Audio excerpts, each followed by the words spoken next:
Oke, halo teman-teman semua. Berjumpa lagi dengan saya di channel Chat Studi. Jadi hari ini tuh kita tahu bersama ya, itu sedang rame rekrutmen Kopdes, Koperasi Desa. Nah, itu ada seleksinya juga, itu ada tes kognitif, tes manajemen koperasi, dan tes manajemen kelautan dan perikanan.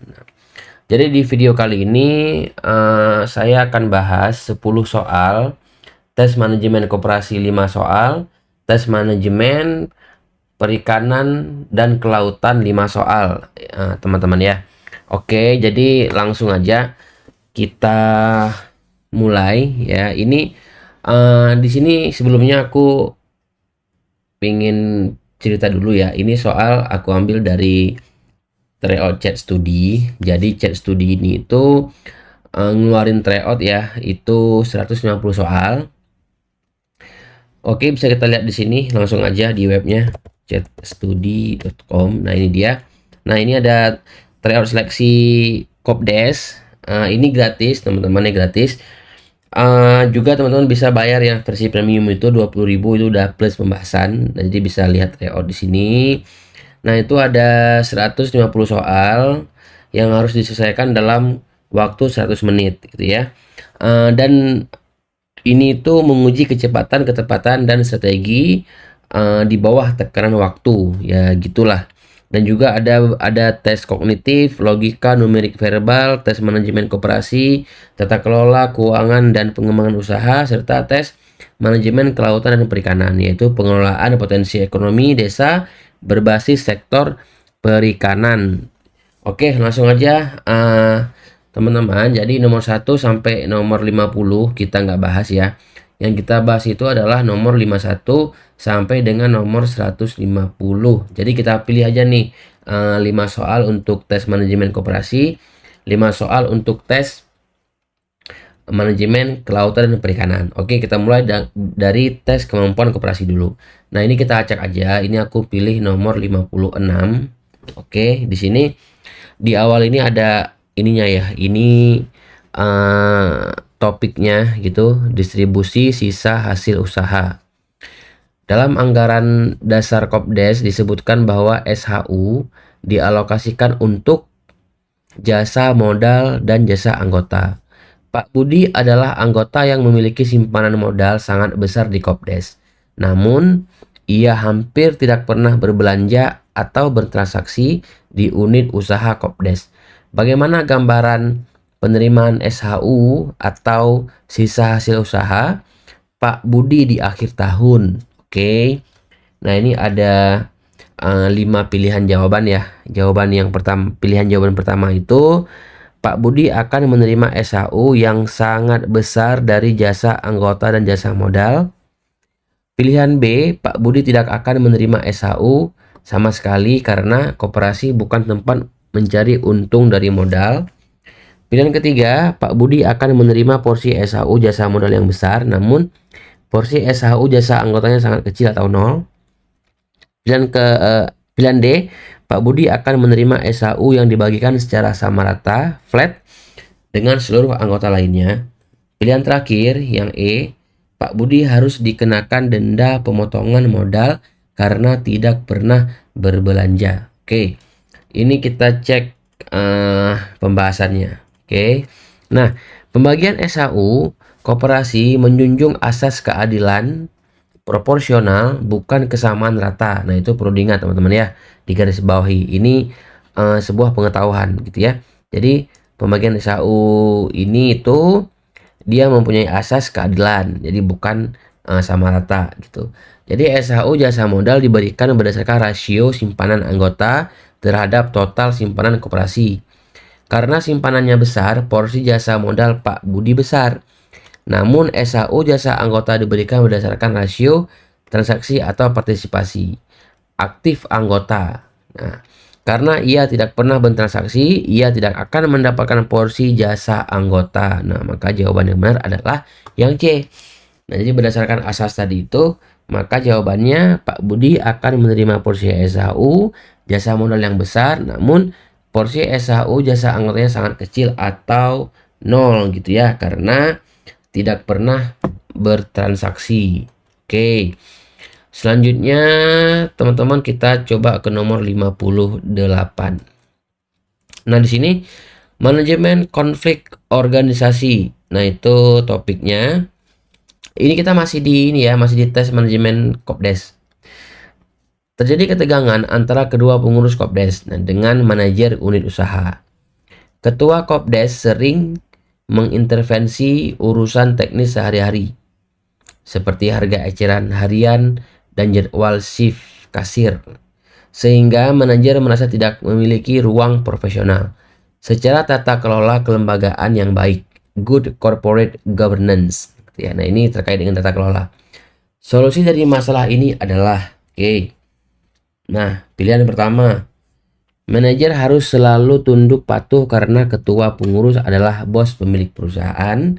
Pilihan B, ketua pengurus memecat manajer tersebut karena dianggap melawan atasan. Pilihan C, memperjelas pendelegasian wewenang dalam standar operating procedure, di mana pengurus fokus pada kebijakan strategis dan manajer fokus pada taktis operasional harian. Manajer unit usaha mengkudeta pengurus melalui rapat anggota. Pilihan yang E, Kopdes dibubarkan karena tidak ada kecocokan antara pengurus dan karyawan. Nah, untuk pembahasannya, dalam koperasi modern yang memperkerjakan manajer profesional, harus ada garis batas yang jelas, ya, job description atau SOP, standard of procedure.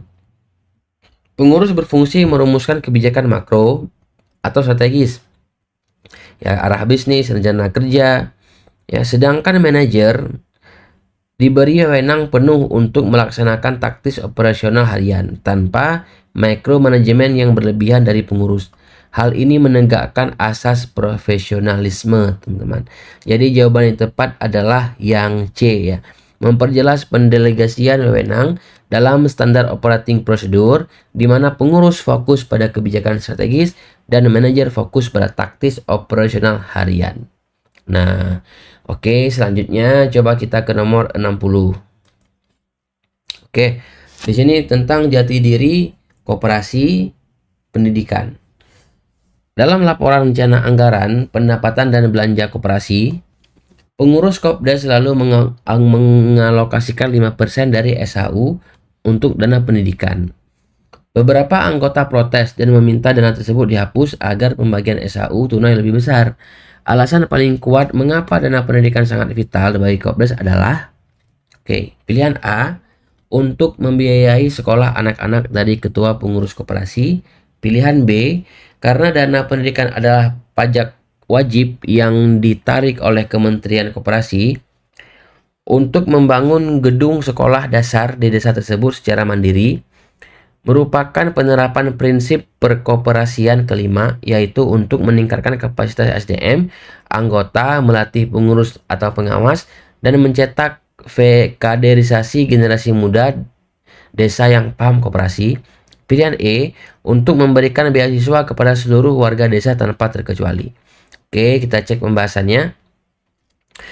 Pendidikan perkoperasian adalah prinsip koperasi kelima, ya, itu ada dalam undang-undang, ya. Koperasi yang sukses tidak hanya berorientasi profit, tetapi juga harus memastikan keberlanjutan organisasi. Dana pendidikan digunakan untuk upgrading wawasan anggota, pelatihan manajerial pengurus atau pengawas, dan kaderisasi. Tanpa pendidikan, koperasi akan mati karena krisis sumber daya manusia yang berkualitas. Nah, jawaban yang tepat adalah sudah pasti yang D, teman-teman, ya. Merupakan penerapan prinsip perkoperasian kelima, yaitu untuk meningkatkan kapasitas SDM anggota, melatih pengurus atau pengawas, dan mencetak kaderisasi generasi muda desa yang paham koperasi. Oke. Selanjutnya teman-teman, kita coba ke nomor 62.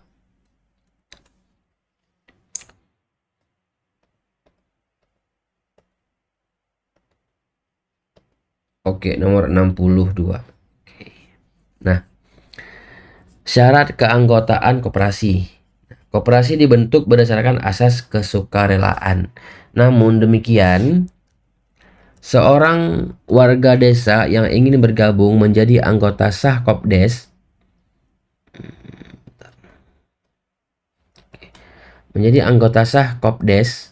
Oke, kita ulang aja ya.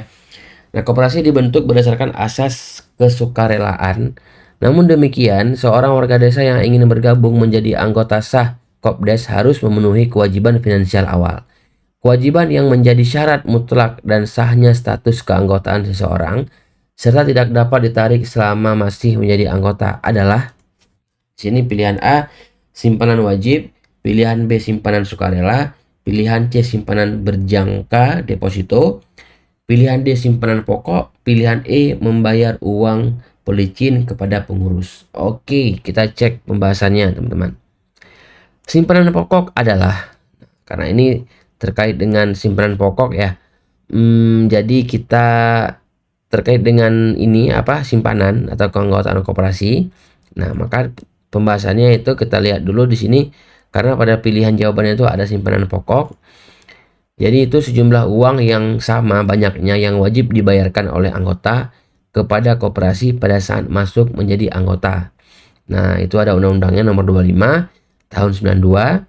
Simpanan ini tidak dapat diambil kembali selama bersangkutan masih berstatus sebagai anggota. Simpanan pokok adalah bukti kepemilikan penyertaan modal awal ekuitas dasar di koperasi. Oke, maka jawabannya adalah yang D. Karena ini adalah definisi dari simpanan pokok, teman-teman. Oke, ini udah masuk ke soal keempat ya. Soal kelima ini challenge dari saya untuk teman-teman semua. Silakan dijawab di kolom komentar terkait dengan tes manajemen koperasi. Coba di nomor 67. Nah, silakan teman-teman ya. Ini ada soal 1, silakan dijawab di kolom komentar terkait dengan tes manajemen koperasi. Apa jawaban yang tepat, A, B, C, atau D, atau E, silahkan. Oke, sekarang kita akan coba bahas soal tes manajemen kelautan dan perikanan. Oke. Nah, ini di sini ada tentang budidaya perikanan atau aquaculture. Selain perikanan tangkap, Kopdes berencana mengembangkan unit usaha perikanan budidaya aquaculture seperti tambak udang faname dan keramba jaring apung ikan kerapu. Keunggulan komparatif utama dari keperikanan budidaya dibandingkan dengan perikanan tangkap laut lepas adalah, nah ini pilihan yang A, perikanan budidaya tidak memerlukan modal sama sekali dan pakan tersedia gratis dari alam. Pilihan B, perikanan budidaya tidak diatur oleh undang-undang sehingga bebas dieksploitasi semaunya. Pilihan C, volume produksi, ukuran tebar, dan waktu panen pada perikanan budidaya dapat diprediksi dan diukur secara lebih presisi dibandingkan hasil tangkapan alam fluktuatif. Nah, pilihan D, ikan hasil budidaya memiliki kualitas daging yang jauh lebih unggul dan harga yang lebih mahal dari ikan tangkapan liar. Pilihan E, perikanan budidaya kebal terhadap segala jenis penyakit dan tidak memerlukan pemantauan kualitas air. Nah, kita cek pembahasannya. Nah, kelemahan perikanan tangkap, nah, adalah sifatnya yang hunting sehingga sangat fluktuatif, tergantung musim dan sulit dijanjikan kontinuitasnya, gitu ya, untuk kontrak jangka panjang. Sebaliknya, perikanan budidaya aquaculture bersifat farming, petambak bisa memprediksi masa depan, mengontrol ukuran panen, volume tonase, dan memastikan pasokan secara konstan ke industri hilir atau pabrik. Nah, jawaban yang tepat adalah jawaban yang C, teman-teman ya. Volume produksi, ukuran tebar, dan waktu panen pada perikanan budidaya dapat diprediksi dan diukur secara lebih presisi dibandingkan hasil tangkapan alam yang fluktuatif. Oke, kita lanjut ke soal nomor 108. Ini terkait dengan hukum dan kepatuhan UU Fishing. Dalam rapat anggota pengawas melaporkan bahwa ada beberapa anggota Kopdes yang terbukti melakukan praktik destruktif fishing menggunakan bahan peledak, nah, atau bom ikan, dan racun potasium sianida untuk menangkap ikan karang. Sesuai asas kepatuhan hukum kelautan (IUU Fishing), sanksi tegas apa yang seharusnya dijatuhkan oleh kelembagaan Kopdes? Nah, menarik pertanyaannya nih. Ini terkait dengan hukum, teman-teman. Pilihan yang A, memberikan penghargaan karena mereka berhasil mendapatkan ikan karang lebih banyak dan menyumbang SHU besar ke Kopdes. Pilihan B, memberikan sanksi pemberhentian dalam tanda kurung pemecatan dari keanggotaan Kopdes karena melanggar hukum negara, serta mendukung proses hukum oleh pihak kepolisian. Oke. Yang C, menaikkan bunga pinjaman mereka sebagai bentuk hukuman ringan tanpa perlu melaporkan ke aparat berwajib. Pilihan D, menggunakan kas koperasi untuk menyewa pengacara hebat guna melindungi tindakan kriminal mereka dari jerat hukum. Pilihan E, meminta bagian hasil bom ikan tersebut untuk dimasukkan ke dalam dana cadangan Kopdes. Nah, ini mungkin kita sudah bisa jawab ya. Nah, ini itu adalah bentuk yang merusak gitu ya. Jadi mereka melakukan pemboman. Nah, itu dapat berdampak ke ekosistem laut, terutama pada karang bisa hancur. Jadi memang ini pilihan tepat adalah yang B, teman-teman. Nah, coba kita lihat pembahasannya. Penggunaan bom dan racun sianida termasuk kategori destructive fishing dan merupakan kejahatan pidana serius di laut yang masuk dalam payung IUU Fishing, Illegal, Unreported, and Unregulated Fishing. Koperasi yang berintegritas tidak boleh melindungi atau menoleransi anggotanya yang melakukan kriminalitas ekologis. Sanksi administratif terberat pemecatan keanggotaan harus ditegakkan demi menjaga citra legal koperasi desa. Oke, maka dari itu jawabannya adalah yang B, teman-teman.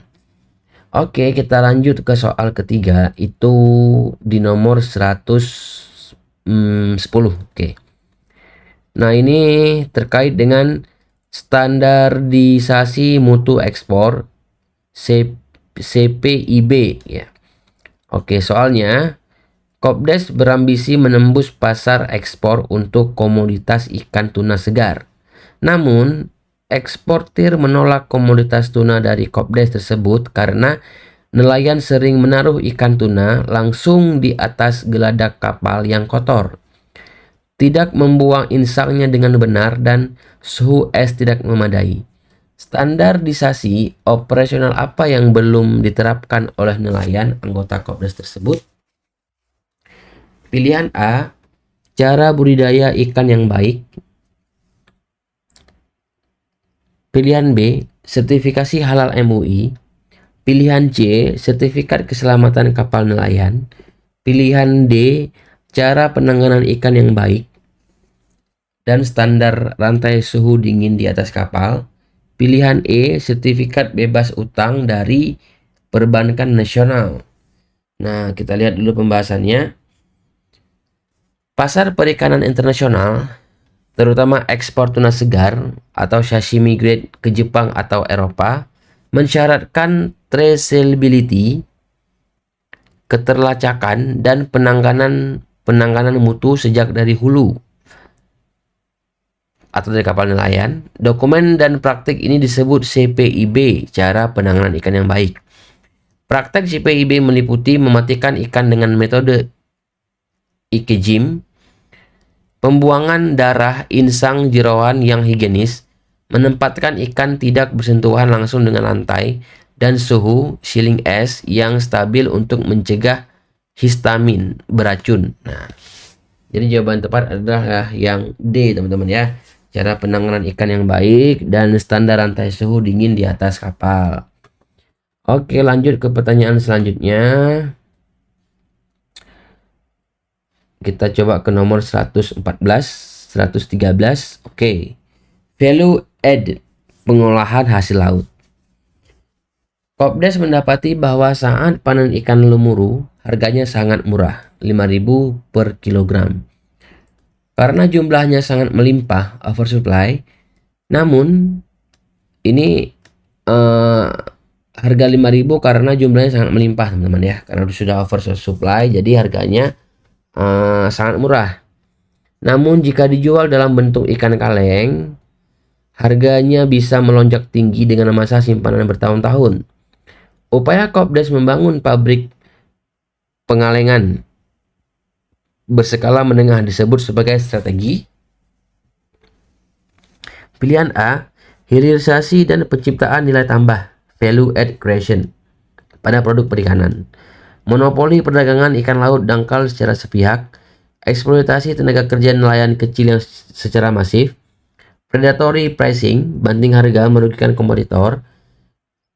Penerapan budaya korupsi birokrasi perikanan. Nah, ini jawaban yang tepat kita mungkin sudah bisa melihat, yaitu adalah yang A, teman-teman.